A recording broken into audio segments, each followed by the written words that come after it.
Welcome back. नफरत की सियासत, जेंटलमैन्स गेम में रुकावट। पाकिस्तान चैंपियंस ट्रॉफी के लिए किसी मुतबादिल मॉडल को कबूल नहीं करेगा। भारत के इवेंट के लिए पाकिस्तान आने से इनकार पर हुकूमत पाकिस्तान का सख्त फैसलों का इशारा। जराए के मुताबिक आईसीसी ने भारत के पाकिस्तान में न खेलने के फैसले से पीसीबी को आगाह कर दिया। जराए बताते हैं आईसीसी ने पीसीबी को भारत के पाकिस्तान ना आकर खेलने से मुतालिक आगाह कर दिया। मामले पर क्रिकेट बोर्ड का हुकूमत से राब्ता। चेयरमैन पहले ही कह चुके हैं हुकूमत जो कहेगी अमल करेंगे। अपनी गवर्नमेंट के पास जाना पड़ेगा, जो भी वो डिसीजन करेगी अमल दरामद करना पड़ेगा। हर दफा हमसे अच्छे जेस्चर की तवक्को ना करे।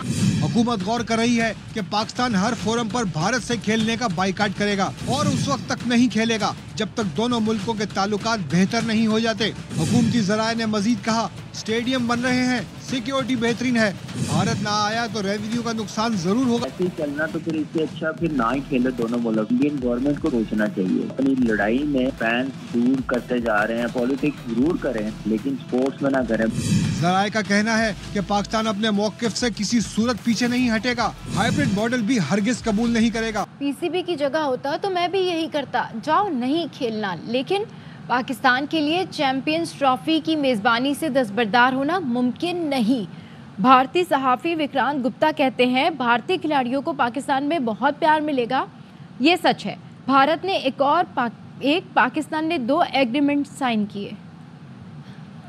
को अगर आप आईसीसी टूर्नामेंट देते हैं, होस्टिंग राइट्स देते हैं, तो भाई वो मुल्क ये चाहते हैं ना कि हमारे यहाँ पर हो। पाकिस्तान भी ये चाहता था। अब बड़ा दिलचस्प है कि पाकिस्तान क्या करेगा। ऑप्टिक्स पाकिस्तान क्रिकेट बोर्ड के होंगे to go to the government, वो सही है। और पाकिस्तान में ये बात होना भी बड़ी वाजिब है कि नहीं खेलते यार चैंपियंस ट्रॉफी, जाओ, बट ये मुमकिन नहीं है। मैं अगर पाकिस्तान क्रिकेट बोर्ड की जगह होता मैं भी कहता कि बताओ यार ये क्या बात हुई। चैंपियंस ट्रॉफी होगी, अल्टीमेटली जो लग रहा है वो हाइब्रिड मॉडल में ही होगी। बट अब पाकिस्तान के पास जो मूव्स है वो है इंडिया वर्सेस पाकिस्तान जो मैच है हम उसको फोरफिट कर देंगे। उस केस में आईसीसी कहेगा अरे भाई ये क्या हो रहा है, इंडिया पाकिस्तान का मैच तो शो पीस इवेंट है, इस मैच की बेसिस पर तो आईसीसी टूर्नामेंट्स बिकते हैं, तो आईसीसी घबरा जाएगा।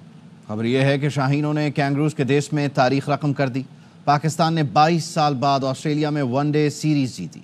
एडिलेड के बाद पर्थ में भी ग्रीन शर्ट्स फातेह रहे। फैसला कुन वनडे में कैंगरूज को 8 विकेट से करारी शिकस्त दी। तीसरे वनडे में भी पाकिस्तानी पेसर्स ने ऑस्ट्रेलियाई बैटर्स को उड़ा कर रख दिया। मेजबान टीम पहले खेलकर 140 पर ढेर हुई। पाकिस्तान ने हदफ हंसते खेलते 27वें ओवर में पूरा कर लिया। हारिस रऊफ मैच और सीरीज के बेहतरीन खिलाड़ी करार पाए।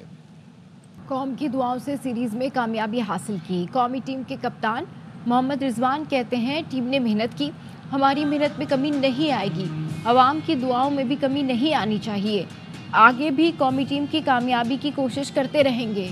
तो हमारी कौम को बहुत बहुत मुबारक। तो की दुआएं थी, मेहनत की है, हमारी तरफ से एफर्ट में कमी नहीं होगी। उम्मीद है इंशाल्लाह आप लोगों की तरफ से दुआओं में कमी नहीं होगी। लड़कों ने काफी अच्छी परफॉर्मेंस दी है। ऑस्ट्रेलिया एक टफ कंडीशन में कहा जाता है किसी भी आउटसाइड कंट्रीज के लिए। सारे बॉलर्स ने अपने प्लान के मुताबिक बॉलिंग की है, हमने इन पे अटैक कर दिया, सीरीज हमें अल्लाह पाक ने जिता दिया।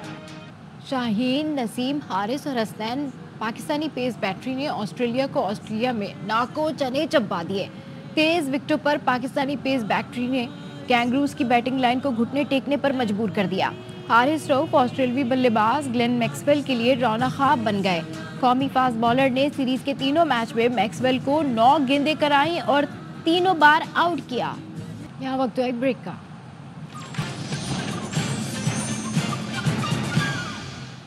Welcome back. शुमाली वजीरिस्तान में सिक्योरिटी फोर्सेज ने 10 खारिजियों को ठिकाने लगा दिया।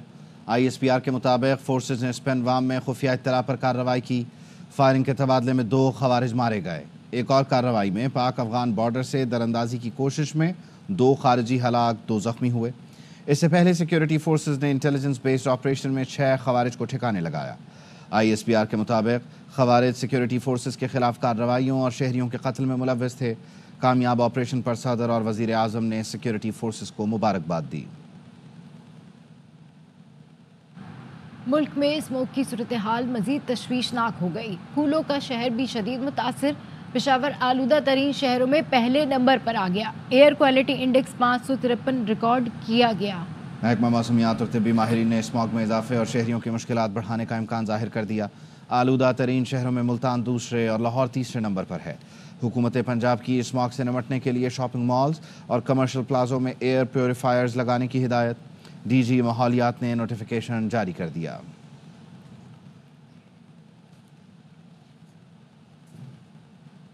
रुख करते हैं पेशावर का। यहाँ इस वक्त सबसे ज़्यादा आलूदा इलाके कौन से हैं और महकमा मौसमियात ने क्या वार्निंग जारी की है, बता रहे हैं नवाब शेर।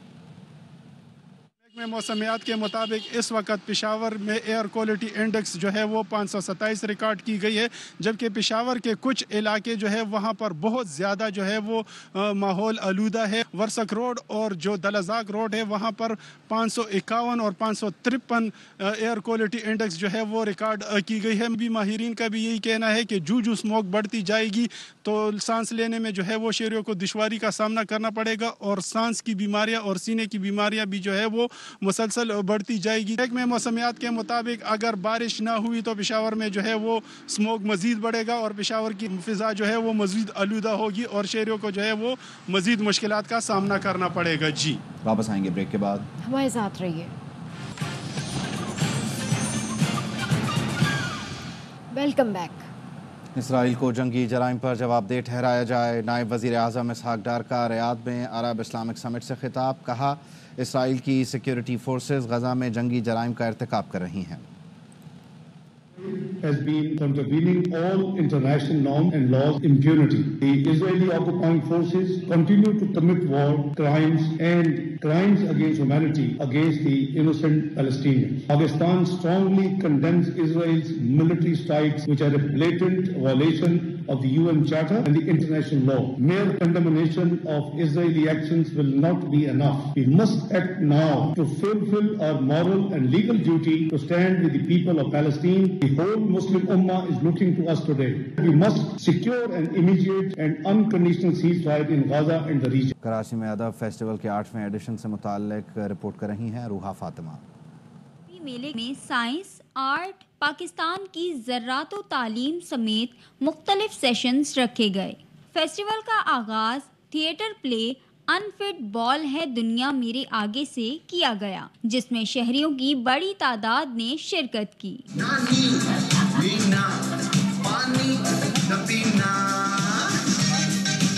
अदबी मेले में आम आवाम के साथ साथ अदाकाराओं ने शिरकत करते हुए कहा कि इस तरह के इवेंट किताबों से करीब कर देते हैं। आप एक्सट्रीमिज्म को काउंटर करना चाहते हैं, उसका जरिया सिर्फ यही है फ़नून लतीफ़ा अदब। थिएटर जो है उससे आप बहुत कुछ सिखा सकते हैं, लेकिन वही चीज़ अगर आप स्कूलों के अंदर राइज कर लें तो वो ज़्यादा उसकी इफादियत होगी क्योंकि बच्चे वहीं पर ही मौजूद हैं। अदब फेस्टिवल में थिएटर और पैनल डिस्कशन के साथ साथ किताबों, अजरक और खाने पीने के स्टॉल्स भी लगाए गए। कैमरामैन मोहसिन शब्बीर के साथ रूहा फातिमा, ARY न्यूज़, कराची। लोक विरसा इस्लामाबाद में रंगों से भरा 10 रोज़ा सकाफती मेला जारी है। इक़्तिदार में मौजूद मकामी और गैर मुल्की अफराद को मुल्क भर की सकाफतों से रूशनास कराने के लिए सालाना सकाफती मेला तीसरे रोज में दाखिल हो गया। मेले में पाकिस्तानी और गैर मुल्की शहरी गहरी दिलचस्पी का मुजाहिरा कर रहे हैं। KP पवेलियन की रौनक और इसकी इनफरादियत इसको मुमताज बनाए हुए है। KP पवेलियन की इनफरादियत ये है कि खैबर पख्तूनख्वा की जेलों के कैदियों की बनाई गई मसनूआत की नुमाइश की गई है। वहाँ में जेल में जो कैदी है उनको सिखाया जाता है, उनके हाथ की बनी अशिया है, फर्नीचर है, फिर उसको यहाँ पर प्रेजेंट किया गया। मेले में पंजाब, सिंध, बलोचिस्तान, कश्मीर और गिलगित बल्तिस्तान के पवेलियन भी किसी से कम नहीं, जिनमें रंगारंग सकाफती डांस, इलाकाई मसनूआत और लिबास समेत अशिया खुरनोश आने वालों की खुसूसी दिलचस्पी का महवर है। बुलेटिन से फिलहाल इतना ही।